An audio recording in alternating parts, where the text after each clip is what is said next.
Ecuador's parliament did not make a decision regarding the president's veto on the bill that allows the termination of pregnancy in case of rape, thus allowing the text to enter into force with the observations made by the president Guillermo Lasso.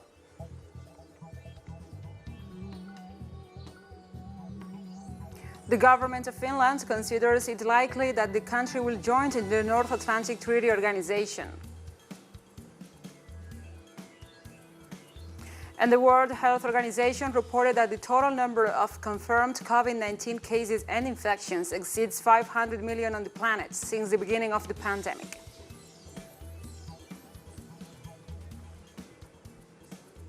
Hello, welcome to From the South. I'm your anchor, Gladys Quesada, from the Telesur studios in Caracas, Venezuela. We begin with the news. Stay with us.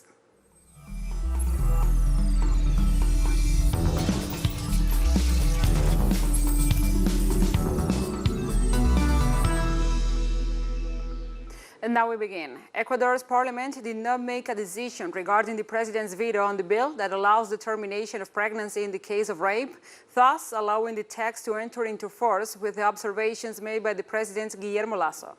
The parliament had until this Friday to pronounce itself on the partial veto. Otherwise, the norm will be inscribed in the official registry incorporating the modifications formulated by the executive. Among the modifications is that for the initiation of the medical procedure, an affidavit or medical examination that accredits the sexual aggression will have to be presented. On this, dozens of social organizations have pointed out that the objections of the national government impose conditions that are impossible for most of the victims to meet.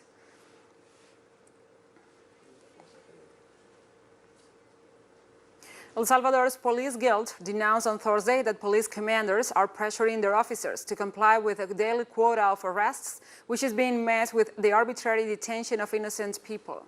Marvin Reyes, the representative of the Police Guild of El Salvador, said that the police have arrested innocent people in order to meet the goals set by the executive. Reyes said that the police have been told they need to arrest 20,000 people per month, which has translated into pressure within the institution. More than 10,000 people have been detained so far after President Nayib Bukele requested and received congressional authorization for a state of emergency that allows police to make arrests without plausible cause or provide access to a lawyer. Nearly 12 days have passed, and in these 12 days there has been pressure to reach a certain number of detainees. We've been told the total number of detainees after 30 days need to be 20,000. This is the parameter requested by the government authorities.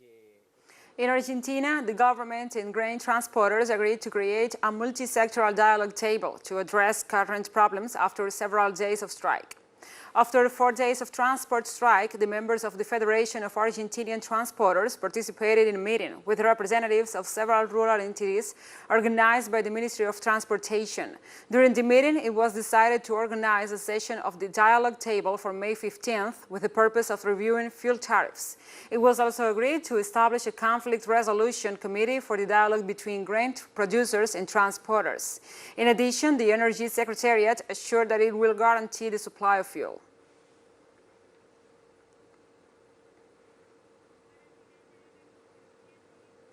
In Peru, Cardinal Pedro Barreto asserted that important changes are being prepared in the government of President Pedro Castillo, held at the government palace. These declarations were made in the framework of the coordination of the call for national agreement, in which he also assured that the President Castillo will appoint a new cabinet as well as a new prime minister. The meeting was also attended by the Secretary General of the National Agreement, Max Hernandez, who stated that this call will be made in the next few weeks and is expected that different sectors of society, such as the church, the business sector, and different social organizations will participate.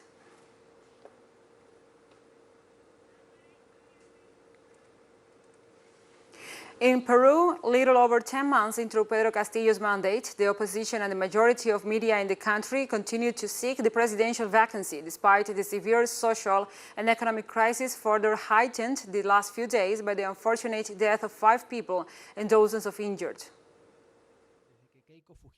Since Keiko Fujimori lost elections, Popular Force, the right-wing parties, and the majority of the media haven't stopped trying to oust President Pedro Castillo. They are following a plan designed to vacate presidents, and with that, they intend to accomplish the goal they've set their minds on, which is to not acknowledge the electoral results of the past elections. They are carrying out this plan with vacancy motions, presenting claims unsuccessfully before the Organization of American States, with draft bills and support from the media, no matter how severe the crisis the country experiences is. This creates an environment that weakens governability. We have returned, I think, to the 90s, when the headlines in the press all say, "Out with Castillo, Castillo is gone." It really is outrageous.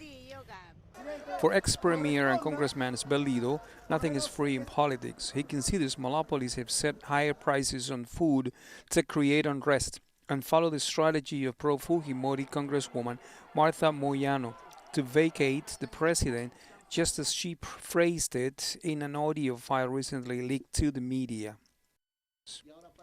Now they go on to the third phase, which is to hit the population hard, and for that they are generating shortages, raising the prices on products, so the people grow desperate and begin blaming the government about the situation. The Congresswoman for Free Peru, Silvana Robles, criticizes Moyano's vacancy plan. Robles also denounced Moyano to the Ethics Commission for instigating the protesters of April 5th, day in which a group of vandals and criminals wreaked havoc after Castillo declared a limitation of citizens' mobility.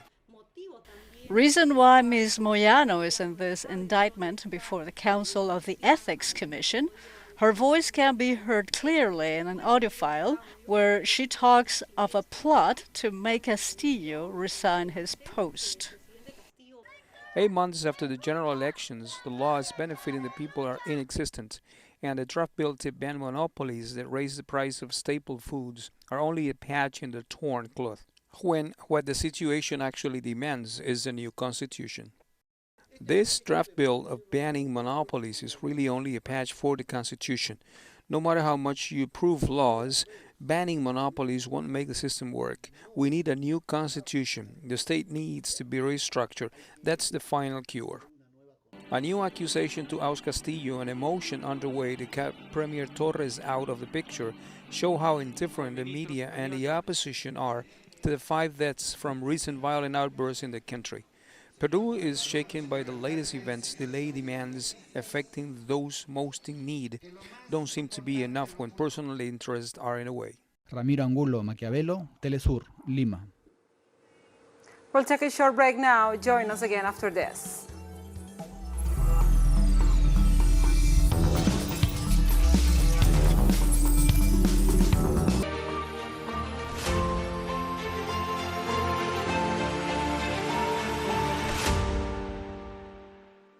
Welcome back to From the South.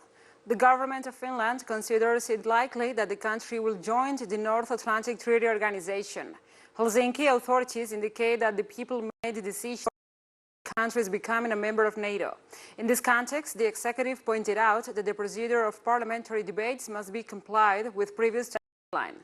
The government affirmed that it is aware of Russia's opposition to the country's possible membership in NATO.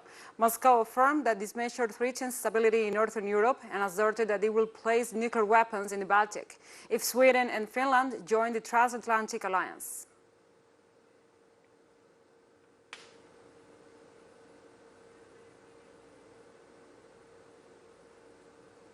And according to the Russian Defense Ministry, the Russian missile cruiser Moscow, which was damaged on Wednesday night, sank while under town in storm. The ship was the flagship of the Russian Navy in the Aegean Sea and was equipped with 16 Vulcan missile launchers. The Moscow was being towed to its destination port due to hull damage caused by a fire near detonating munitions. When it lost stability and sank in a storm sea previously, the Russian Defense Ministry reported that the cruiser had been seriously damaged by a fire on board the night before, which caused the detonations.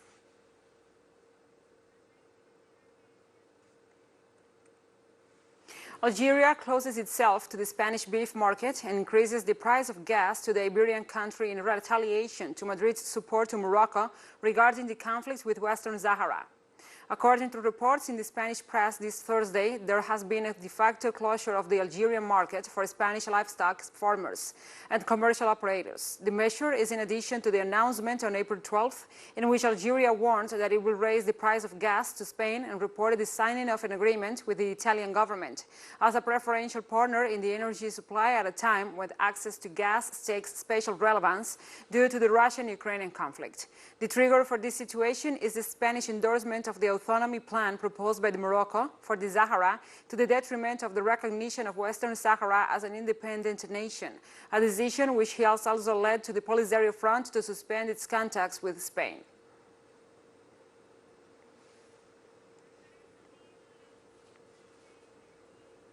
And the United Nations announced on Thursday that it will release $100 million from its emergency fund for 700 hotspots. Yemen and 6 African countries, Somalia, Ethiopia, Kenya, Sudan, South Sudan, and Nigeria. This was announced by the Secretary General's spokesperson, Stéphane Dujarric. Today, $100 million from the Central Emergency Response Fund was allocated to hotspots in Africa and the Middle East as the spillover of the Ukraine conflict threatens millions closer to famine. These funds will go towards relief projects in 6 African countries. Those are Somalia, Ethiopia, Kenya, South Sudan, Sudan, and Nigeria, as well as Yemen. The money will allow UN agencies and our partners to provide critical food, cash, nutritional help, as well as medical services, shelter, and clean water. And Dujarric said that the conflict in Ukraine is driving up the cost of food imports, worsening food insecurity in 8 recipient countries. Projects will also be tailored to help women and girls through a crisis that exposes them to additional risks. Armed conflict, drought, and economic turmoil are the main drivers of food insecurity in the 7 recipient countries. But the Ukraine conflict is making a dire situation even worse, disrupting food and energy markets and driving up the cost of imports beyond the reach of consumers. In March, the Food and Agricultural Global Food Price Index hit its highest level since 1990.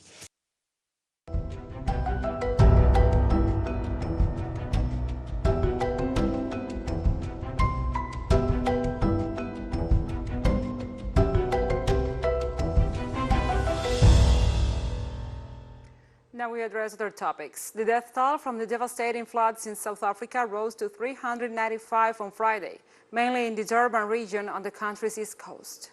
Police, army, and volunteer rescuers on Friday widened the search for those still missing 5 days after more than 40 people died in the deadliest storm to strike Durban. The unprecedented floods left a trail of destruction. Travis Trower, a director for the volunteer-run organization Rescue South Africa, said these teams had found only corpses after following up 85 calls on Thursday. Meanwhile, volunteers with hand gloves and trash bags fanned across the city's bridges to pick up debris left by the massive storms, ahead of an expected surge of Easter weekend holidaymakers. Well, if you think about it, at the moment, we've got such devastation with plastics and that in our oceans. We're basically killing our oceans, and if we don't look after the ocean, we won't have a beach to appreciate in future years to come, and neither will our children. So it's important that people are educated to get the plastics out of the beach, stop the microplastics in the sea and the pollution that's killing off our oceans. Look, the task, it's a mammoth task. It's a long way to go, but as you can see by the number of we have around us here, they're all banded together. This is just one beach of 3 other beach cleanups going on concurrently. And we have more news coming up after a final short break, so stay with us.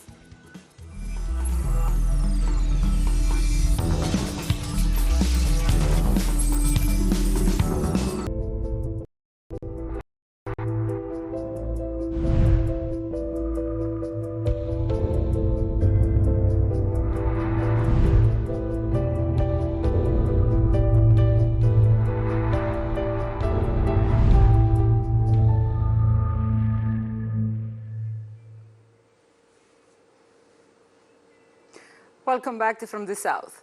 The World Health Organization reported that the total number of confirmed coronavirus infections exceeds 500 million on the planet since the beginning of the pandemic. The health Evaluation and Institution pointed out that more than 500 million cases of COVID-19 have been confirmed in the world, as have the 6.19 million deaths caused by the coronavirus on a global scale. The WHO also detailed that the regions with the most infections are Europe, with at least 100 million cases, America with 150 positive cases, and Southeast Asia with 58 million infected. Africa, on the other hand, is in the region where the coronavirus has the lowest incidence. The WHO warned that the number of infections could be 97 times higher than what is reflected on the official statistics of each country.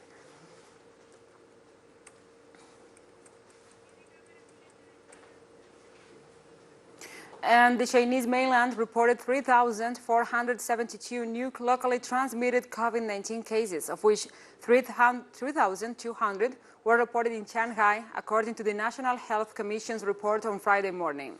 The locally transmitted tally includes 404, which were recategorized as confirmed cases from asymptomatic cases. No new fatalities or suspected cases were reported on Thursday. On Thursday also, 1,430 patients were discharged from a hospital after recovery, and 28,778 close contacts were released from medical observation. As of Thursday, the Chinese mainland cumulatively reported 17,950 imported confirmed cases, with no fatalities. Among them, 17,667 were discharged from hospital after recovery, and 283 remained in hospital with no severe cases. A total of 30,574 confirmed cases, including 854 fatalities, were logged in the region in China.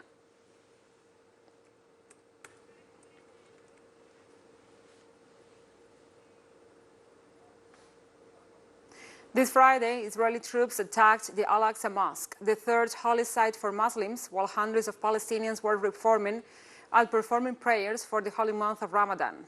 According to the latest report, 152 Palestinians were injured after a crackdown on protests in East Jerusalem and a subsequent assault on the Al-Aqsa Mosque. The official Wafa news agency reported that dozens of uniformed men entered the sanctuary and attacked the thousands of Muslim worshippers performing the dawn prayer. During the raid, the military used live bullets, rubber bullets, stun grenades, and tear gas without any consideration for the elderly, the women, and the children in the premises.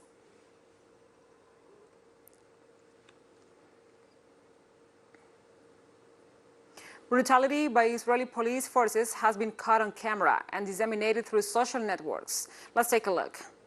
In the footage, we can see a group of Israeli uniformed men escorting a handcuffed Palestinian child, while there is another kid laying in the ground, wounded as a consequence of Israeli repression.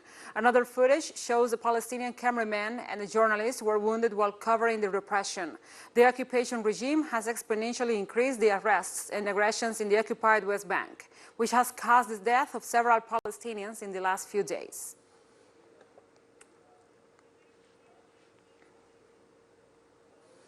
And the imam of the Al-Aqsa Mosque in Jerusalem condemned the brutality of the occupation forces and said that violently barging into the third holiest place in Islam is a line not to be crossed. Today there were two eruptions in Al-Aqsa Mosque. The first during the dawn prayer, and the second where women and men were oppressed, as well as all the people who were in the courtyard of the mosque. The second attack occurred at 8:30 a.m. The assault was made inside the Al-Aqsa Mosque, the Masjid Qibli. More than 80 young people inside the Holy Mosque were displaced. This repression and barbarism is committed by the occupation to repress our people and empty Al-Aqsa Mosque. The occupation knows that Al-Aqsa Mosque is a red line that must not be crossed. For this mosque we sacrifice our hearts and blood, and we condemn it on behalf of our people and all those present at the mosque. And North Korea celebrated Friday the 110th anniversary of the birth of its founder, Kim Il-sung, the grandfather of its current leader, Kim Jong-un. According to local media, celebrations including a lanterns festival, dances, and fireworks. The holiday is known in the country as the Day of the Sun. At the Lantern Festival, which was held in the center of the capital, Pyongyang, they displayed light sculptures in the form of national symbols, such as Mount Paek-2, a domestically manufactured tank, and the birth of Kim Il-sung. On the occasion, they also issued some commemorative postcards featuring the late leader.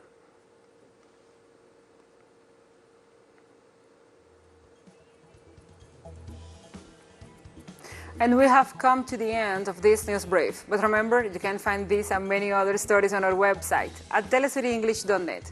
And also, if you feel so inclined, please join us on social media for all the latest news. We are on Facebook, Twitter, Instagram, and Telegram. For Telesur English, I'm your anchor, Gladys Quesada. Thank you for watching.